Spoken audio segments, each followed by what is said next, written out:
सोचिए, एक रानी का पूरा खजाना किसी का हो सकता है। बस एक पहेली सुलझानी है। आज हम एक ऐसी ही रहस्यमयी कहानी में उतरेंगे जो एक शाही विरासत को एक बड़ी ही मजेदार गणित की चुनौती से जोड़ती है। और ये कहानी हमें संख्याओं के एक जादुई समूह से मिलवाएगी। तो ये कहानी है रानी रत्नमंजरी की और उनके 100 वारिसों की, जिनमें उनका बेटा ख्वेसनाम भी शामिल था। रानी ने अपनी वसीयत में एक शर्त रखी जो बिल्कुल भी सीधी सादी नहीं थी। ये एक तरह की परीक्षा थी जो उनके बेशकीमती खजाने के असली हकदार को चुनने वाली थी। और यहीं से मामला दिलचस्प हो जाता है। देखिए, अगर सब मिलकर जवाब देते तो खजाना बराबर बट जाता। लेकिन रानी की शर्त थी, जो अकेला और सबसे पहले इस पहेली को सुलझाएगा, सारा खजाना उसी का होगा।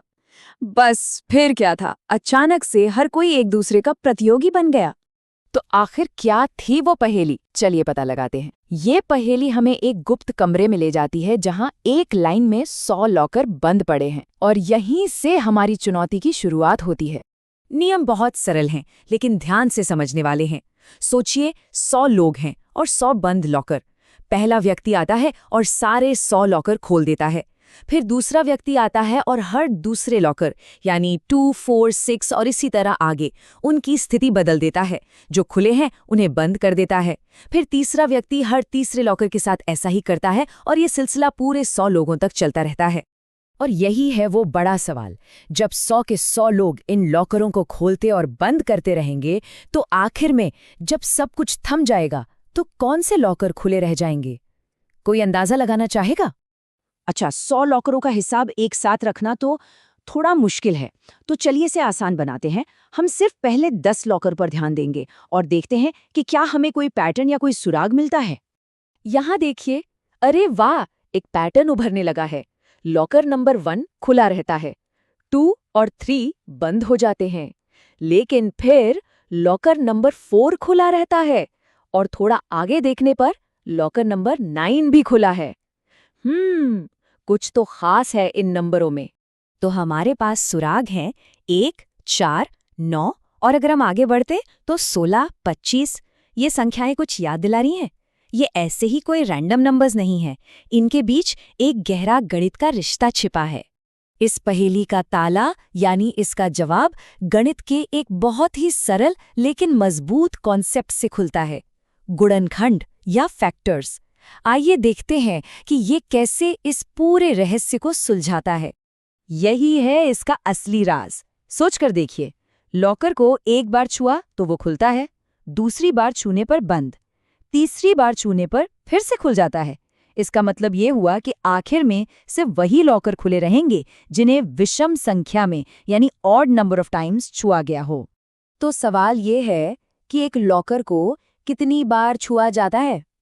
जवाब है उतनी ही बार जितने उसके गुणनखंड होते हैं। जैसे लॉकर नंबर 12 को व्यक्ति 1, 2, 3, 4, 6 और 12 छुएंगे, जो कि ठीक उसके गुणनखंड है। तो अब पहेली ये बन गई है, किन संख्याओं के विषम संख्या में गुणनखंड होते हैं? अब देखिए, सब कुछ साफ हो रहा है। लॉकर नंबर 6 को देखिए, इसके 4 गुणनखंड हैं, 1, 2, 3 और 6। एक सम संख्या यानी इवन नंबर, इसलिए ये बंद रहता है। लेकिन लॉकर नंबर 9 के 3 गुणनखंड हैं, 1, 3 और 9, एक विषम संख्या यानी ऑड नंबर, और इसीलिए ये खुला रहता है। देखा, पैटर्न काम कर रहा है। तो ये गुणनखंडों की गिनती ऑड यानी विषम क्यों होती है? ज्यादातर नंबरों के गुणनखंड जोड़ियों में आते हैं, जैसे 6 के लिए 1,6 और 2,3।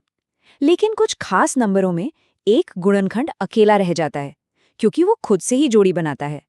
जैसे 9 में 3 की जोड़ी 3 ही है। यही अकेला गुणनखंड है जो कुल गिनती को विषम बना देता है। और जिन संख्याओं में ये अकेला गुणनखंड होता है, उन्हें हम एक विशेष नाम से जानते हैं, वर्ग संख्याएं या परफेक्ट स्क्वायर्स। अब हम पहेली के अंतिम समाधान पर पहुंच चुके हैं।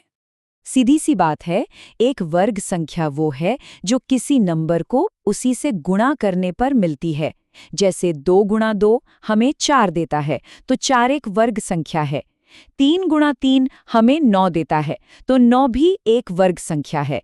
ये इतना ही सरल है। तो पहेली का अंतिम जवाब मिल गया। 100 लॉकरों में से सिर्फ 10 खुले रहेंगे और वे हैं लॉकर नंबर 1, 4, 9, 16, 25, 36, 49, 64, 81 और 100। ये सभी वर्ग संख्याएं हैं। यही वो समझ थी जिसने ख्वेसनाम को पूरी विरासत का विजेता बना दिया। पर इन्हें स्क्वायर या वर्ग ही क्यों कहते हैं? क्योंकि इनसे सच में एक वर्ग यानी स्क्वायर बनता है। जैसा कि हम देख सकते हैं, 9 बिंदुओं को 3x3 के एक परफेक्ट स्क्वायर में लगाया जा सकता है। यही तो गणित की खूबसूरती है, जहां नंबर और आकार एक साथ मिल जाते हैं। लेकिन रुकिए, कहानी यहीं खत्म नहीं होती। ये वर्ग संख्याएं सिर्फ लॉकर पहेलियां सुलझाने के लिए नहीं है, इनके कुछ और भी हैरान करने वाले रहस्य हैं जो गणित को और भी मजेदार बनाते हैं। चलिए अब एक मजेदार ट्रिक सीखते हैं। कोई भी परफेक्ट स्क्वायर कभी भी 2, 3, 7 या 8 पर खत्म नहीं होता है। ये एक तरह का सीक्रेट कोड है। अगर कोई संख्या इन अंकों में से किसी एक पर खत्म होती दिखे तो हम तुरंत जान जाएंगे कि वो एक परफेक्ट स्क्वायर हो ही नहीं सकती। तो चलिए इस नए नियम को आजमा कर देखते हैं। इन संख्याओं को देखिए, 2032, 1089 और 1027। क्या अब कोई बता सकता है कि कौन सी संख्याएं पक्के तौर पर परफेक्ट स्क्वायर नहीं हो सकती? बिल्कुल, 2032 जो 2 पर खत्म होती है और 1027 जो 7 पर खत्म होती हैं, फौरन इस लिस्ट से बाहर हो जाती हैं। और ये देखिए एक और खूबसूरत पैटर्न। हर वर्ग संख्या असल में 1 से शुरू होने वाली लगातार विषम संख्याओं यानी ऑड नंबर्स का जोड़ होती है। 1 जमा 3 होता है 4, जो 2 का वर्ग है। 1 जमा 3 जमा 5 होता है 9, जो 3 का वर्ग है। ये एक बहुत ही सुंदर, कभी ना खत्म होने वाला सिलसिला है। ठीक है, अब जब हम सब स्क्वायर नंबर्स के एक्सपर्ट बन ही गए हैं, तो एक और पहेली हो जाए। चलिए इस नए ज्ञान का इस्तेमाल करते हैं। तो ये है आखिरी चुनौती। 1 से 17 तक की संख्याओं को एक लाइन में लगाना है, लेकिन एक शर्त है, कोई भी 2 साथ वाली संख्याओं का जोड़ एक वर्ग संख्या होना चाहिए। जैसे 8 के बाद 1 रखा जा सकता है, क्योंकि 8 जमा 1 होता है 9, जो कि एक वर्ग है। क्या इस तरह से पूरी श्रृंखला बनाई जा सकती है? और आखिर में एक सवाल छोड़ जाता हूँ, क्या इस पहेली का सिर्फ एक ही जवाब है या एक से ज्यादा? और ऐसा क्यों है?